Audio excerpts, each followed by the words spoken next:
नमस्कार, live 11 media में आपका स्वागत है। आइए जानते हैं आज की बड़ी खबर को। पहले शुरुआत करते हैं एक अच्छी खबर से। अब 12 लाख की आय में नहीं लगेगी टैक्स, जाने किसे कितना होगा फायदा। वित्त मंत्री निर्मला सीतारमण ने 1 फरवरी को आम बजट पेश किया है। इसमें घोषणा की है कि 12 लाख की आय में अब कोई टैक्स नहीं लगेगा। एक नए टैक्स स्लैब की भी घोषणा की है। स्टैंडर्ड डिडक्शन को 75,000 रुपये रखा गया है। केंद्र सरकार ने शून्य आयकर स्लैब को बढ़ाकर 12 लाख रुपये कर दिया है, यानी 12 लाख रुपए तक की कोई आयकर नहीं लगेगा। मिडिल क्लास के लिए यह बड़ी घोषणा है। अगले हफ्ते नया इनकम टैक्स बिल पेश किया जाएगा। वित्त मंत्री निर्मला सीतारमण ने कहा कि वह अपडेटेड टैक्स रिटर्न दाखिल करने की समय सीमा 4 साल तक बढ़ा रही है। रांची अफीम तस्करों के खिलाफ लगातार रांची पुलिस अभियान चलाकर कार्रवाई कर रही है। इसी क्रम में शनिवार को पिठोरिया थाना पुलिस ने महुआ जरा जंगल में लगे अफीम की खेती को नष्ट किया। इस दौरान लगभग 2 एकड़ में लगे अफीम की खेती को नष्ट किया गया। थाना प्रभारी गौतम कुमार राय ने बताया कि अफीम तस्करों के खिलाफ आगे की कार्रवाई जारी रहेगी। इलाके में लगातार अभियान चलाया जा रहा है और अफीम की खेती को नष्ट किया जा रहा है। कैरो प्रखंड के गाराडीह निवासी महफूज अंसारी पिता सुभान अंसारी के मुर्गी फार्म में बीते रात अज्ञात शरारती तत्वों ने आग लगा दी, जिससे पूरा फार्म जलकर खाक हो गई। फार्म जलने से लगभग 2-2.5 लाख रुपए का नुकसान हुआ है। केंद्र सरकार ने बढ़ाया रक्षा बजट। विमान और फाइटर जेट के इंजनों पर खर्च होंगे 48,614 करोड़। केंद्र सरकार ने रक्षा बजट में इजाफा किया है।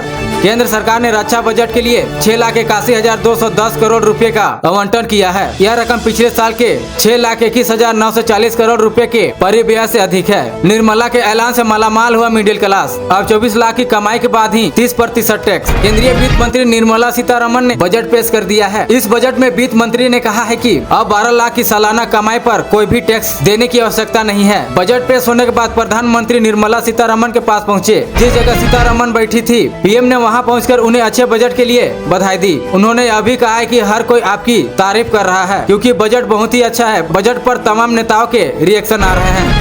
जिला शिक्षा अधीक्षक ने किया संज्ञान। स्कूल की प्रिंसिपल और शिक्षा प्रसार पदाधिकारी को किया तलब। चानो जिला शिक्षा अधीक्षक प्राथमिक विद्यालय तेतर टोली के प्रिंसिपल और शिक्षा प्रसार पदाधिकारी को तलब किया है। 31 जनवरी शुक्रवार को चानो के प्रखंड प्रमुख होलिका देवी ने विद्यालय के औचक निरीक्षण किया था, जिसमें मिड डे मील भोजन में अनियमितता पाया गया था। प्रमुख ने बताया कि गलत उपस्थिति दर्ज की गई है। अखबार में छपने के बाद जिला शिक्षा अधीक्षक ने संज्ञान लेते हुए स्कूल के प्रिंसिपल और शिक्षा प्रसार पदाधिकारी को तलब किया है। मांडर ऑटो की चपेट में आने से बाइक सवार 2 युवक घायल। मांडर रांची मेंदिनी नगर मुख्य पथ पर थाना गेट के सामने ऑटो की चपेट में आने से बाइक सवार 2 युवक हो गए घायल। घटना शुक्रवार शाम 4:30 बजे की है। बताया जा रहा है कि बेड़ो गढ़गांव निवासी दिनेश साहू और कांता साहू किसी काम से मांडर से बेड़ो की ओर लौट रहे थे। तभी उक्त स्थान पास एक ऑटो ने उन्हें अपनी चपेट में ले लिया। दोनों घायलों को रेफरल अस्पताल मांडर पहुंचाया गया, जहां उसे प्राथमिक उपचार के बाद दिनेश साहू को बेहतर इलाज के लिए रिम्स रेफर कर दिया गया।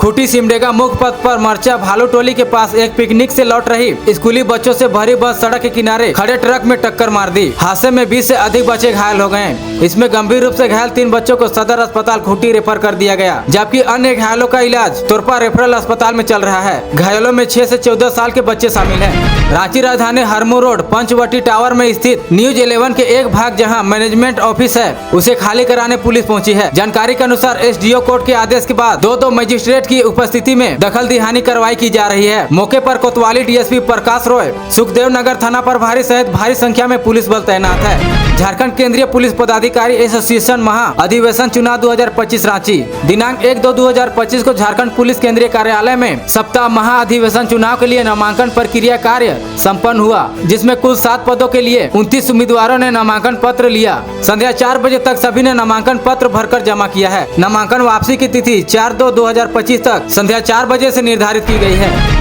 हजारीबाग जिले के बरही ओवरब्रिज के पास एक यात्री बस और पिकअप वैन में टक्कर। हादसे में बस के उप चालक की मौत, वहीं आधा दर्जन से अधिक लोग घायल। सभी घायलों को अस्पताल में भर्ती कराया गया। रांची नकली पिस्तौल दिखाकर धमकी दे रहे 3 आरोपियों को पुलिस ने किया गिरफ्तार। पुंदा गोपी क्षेत्र की घटना मामले में माता वैष्णो देवी नगर स्थित झारखंड नर्सिंग कॉलेज के सहायक निदेशक निकिता कुमारी ने प्राथमिकी दर्ज कराई।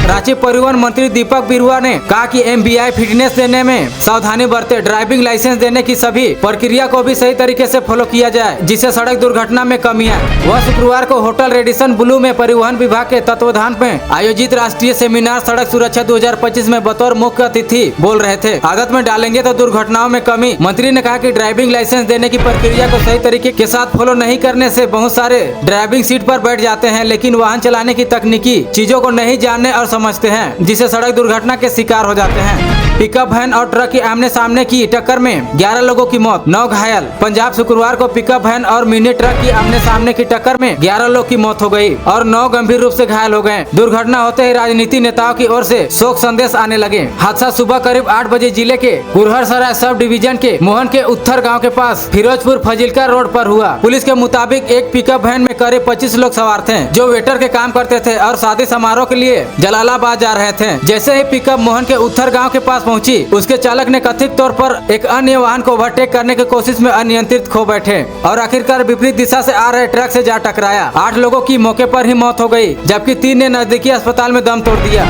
सीएम सोरेन ने कॉलेज पढ़ने वाली छात्राओं को हर माह देंगे 1000। रांची झारखंड सरकार ने इन दिनों राज्य की महिलाओं और बेटियों पर काफी मेहरबान है। सोरेन सरकार से पहले ही महत्वाकांक्षी मैया सम्मान योजना के तहत 56 लाख से ज्यादा महिलाओं के खाते में 2500 रुपये प्रति महीने आर्थिक सहयोग के रूप में दे रहे हैं। अब सरकार राज्य की बेटियों के लिए एक और बड़ी सौगात देने जा रही है। सरकार महाविद्यालय और विश्वविद्यालय में पढ़ाई करने वाले छात्राओं को हर महीने 1000 रुपये यात्रा भत्ता देगी। कॉलेज में पढ़ने वाली छात्राओं को 1000 रुपये प्रति माह यात्रा भत्ता नए शैक्षणिक सत्र से शुरू किया जाएगा। इस यात्रा भत्ता लाभ हर वर्ष की छात्रा को मिलेगा। सरकार के उच्च एवं तकनीकी शिक्षा विभाग इससे जुड़ी योजना का प्रस्ताव तैयार कर रहा है। आगामी वित्त वर्ष 2025-26 के शैक्षणिक सत्र से यात्रा भत्ता योजना के तहत इनका लाभ कॉलेज में पढ़ाई कर रही स्नातक और स्नातकोत्तर की लगभग 70 से 80 हजार छात्राएं ले सकेगी।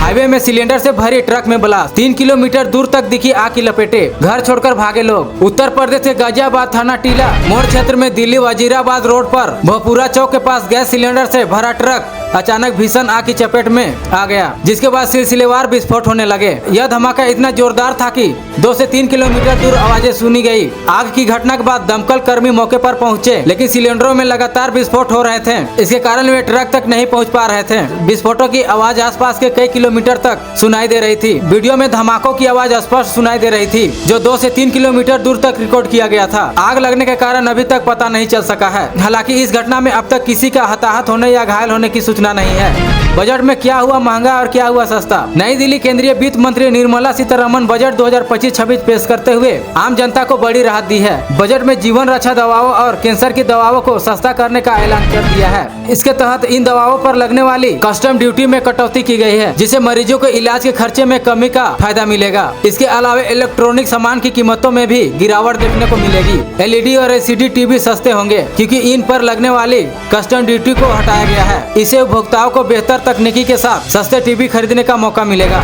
सभी का होगा पक्का आवास, सभी पंचायत में सर्वेक्षण नियोग। प्रधानमंत्री आवास योजना ग्रामीण अंतर्गत वैसे परिवार योग्य हैं एवं आवास का लाभ प्राप्त करना चाहते हैं, उसके लिए आवास प्लस 2.0 सर्वे का कार्य जिले में प्रारंभ हो चुका है। गुमला में अंधविश्वास में मां बेटी की हत्या, जंगल से मिली दोनों की लाश। गुमला जिले में अंधविश्वास में डबल मर्डर हुआ। रायडी थाना क्षेत्र के जमगई डूरू टोला में एक व्यक्ति ने डाइन होने के शक में महिला और उसकी बेटी की हत्या कर दी। आरोपी को गिरफ्तार कर लिया गया है। मृतक महिला की पहचान सीता देवी 68 वर्ष और उसकी बेटी शांति देवी 50 वर्ष के रूप में की गई। दरअसल आरोपी कमलेश प्रधान को शक था कि उसकी पत्नी इन दोनों माँ बेटी द्वारा तंत्र मंत्र करने की वजह से बीमार रहती है। इस वजह से कमलेश ने माँ बेटी की कुल्हाड़ी से काटकर हत्या कर दी। राष्ट्रपति द्रौपदी मुर्मू 15 फरवरी को राजधानी रांची आएगी। वे BIT मेसरा में आयोजित प्लेटिनम जुबली समारोह में मुख्य अतिथि के रूप में शामिल होगी। यह कार्यक्रम BIT मेसरा के 70 वर्ष पूरे होने के अवसर पर आयोजित किया जा रहा है। समारोह 15 फरवरी से 15 जुलाई तक चलेगा। राष्ट्रपति मुर्मू सुबह 10 बजे से BIT मेसरा पहुंचेगी, जहां बिरला ग्रुप के चेयरमैन राज्यपाल संतोष कुमार गंगवार और मुख्यमंत्री हेमंत सोरेन भी समारोह में शामिल होंगे। इस वर्ष संस्थान अपने 70 वर्ष का इतिहास मना रहा है। इस अवसर पर कई महत्वपूर्ण कार्यक्रम का आयोजन किया जाएगा। लोहरदगा में बढ़ते भ्रष्टाचार पर राज्य सरकार लगाए अंकुश। लोहरदगा झारखंड मुक्ति मोर्चा केंद्रीय नेता सह खिदमते अल्क हाजी कमेटी के सरपरस्त हाजी शमसुद्दीन अंसारी ने लोहरदगा जिला में आए दिन भ्रष्टाचार को बढ़ावा देने हेतु विभिन्न विभागों के कर्मियों का नाम सुर्खियों में आते रहने को लेकर नाराजगी जताई है। उन्होंने लोहरदगा जिला में भ्रष्टाचार चरम सीमा पर होने पर राज्य के मुख्यमंत्री हेमंत सोरेन से इस पर शीघ्र अंकुश लगाए जाने की मांग की है। हाजी शमसुद्दीन अंसारी ने मीडिया को जानकारी देते हुए कहा कि मैंने भी सरकारी सेवा के क्षेत्र में लंबे समय तक योगदान दे चुका हूं, लेकिन वर्तमान समय में भ्रष्टाचार को लेकर जो चर्चाएं और कार्यवाही देखने के लिए मिलता है, काफी शर्मसार करने वाली बात है। उन्होंने कहा कि लोहरदगा जिला के अंतर्गत सभी अंचल और प्रखंड कार्यालय दलालों और बिचौलियों का चारागाह बन गया है। बगैर पैसा लिए कोई भी कर्मी अपनी कलम नहीं चलाते हैं, जो भ्रष्टाचार को बढ़ावा देने की हकीकत बयां करती है। हाजी शमसुद्दीन अंसारी ने खुद प्रकट करते हुए कहा कि लोहरदगा जिला अंतर्गत किसको प्रखंड मुख्यालय में दूर दूर से अपने समस्या को लेकर पहुंचने वाले भोली भाली जनता को भ्रष्ट कर्मियों की वजह से मजबूरन अपनी जेब से कटवाना पड़ता है। यहाँ पर कितने गरीब परिवार अपने विभिन्न प्रकार की समस्याओं को निष्पादन कराए जाने हेतु पहुँचते हैं, लेकिन दुर्भाग्य है कि उन्हें बगैर दान दक्षिणा दिए जाति आय आवासीय प्रमाण पत्र तक निर्गत नहीं किया जाता है। धन्यवाद। हमारे स्कूल में प्लेग्राउंड है और यहाँ का पानी का भी व्यवस्था है और कंप्यूटर क्लास भी